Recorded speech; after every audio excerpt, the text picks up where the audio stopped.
exemple, vous avez indiqué des doutes sur le bien fondé du confinement total. Je vais avoir votre retour là-dessus.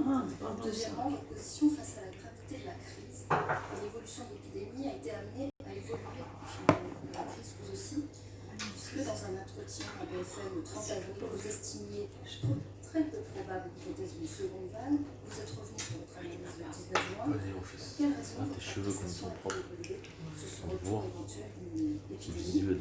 Sur quelles données, d'ailleurs, on peut considérer ce retour possible?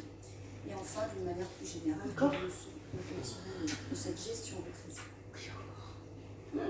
Le premier point, comme je l'ai dit et je le redis, les décisions, la décision du confinement, comme la décision des masques ne repose pas sur des données scientifiques établies, claires et démontrables.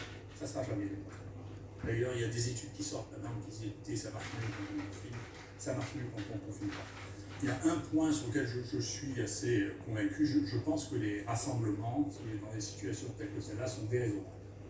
Après le confinement à la maison, il y a des phénomènes, c'est vraiment, et je l'ai dit 2 fois au président, c'est un domaine politique qui m'échappe, parce que c'est celui de la gestion de la population, de la crainte de la population.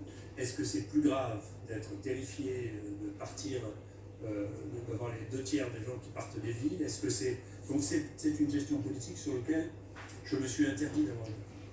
Quant à la deuxième fois, je ne sais pas si nous sort ce fantasme journalistique, mais je n'ai jamais dit ça. Ce que j'ai dit, c'est que j'ai montré que j'ai pu dire au président que je pensais que si les choses se passaient comme elles se passent en général avec les maladies qui sont en cloche, nous on commençait, puisqu'on avait un mois d'avance, parce qu'ici on comptait les morts, et moi je comptais les positifs.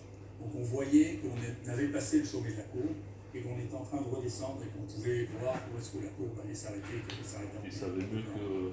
Donc c'est ce que raconté à la télé déjà. Après, si on vient de faire un très gros travail que j'ai présenté aussi, je pense que c'est là qu'il y a le malentendu, sur le fait qu'on a mesuré quelle était la courbe exactement du cas qu'on a vu au CVD, c'est exactement la même.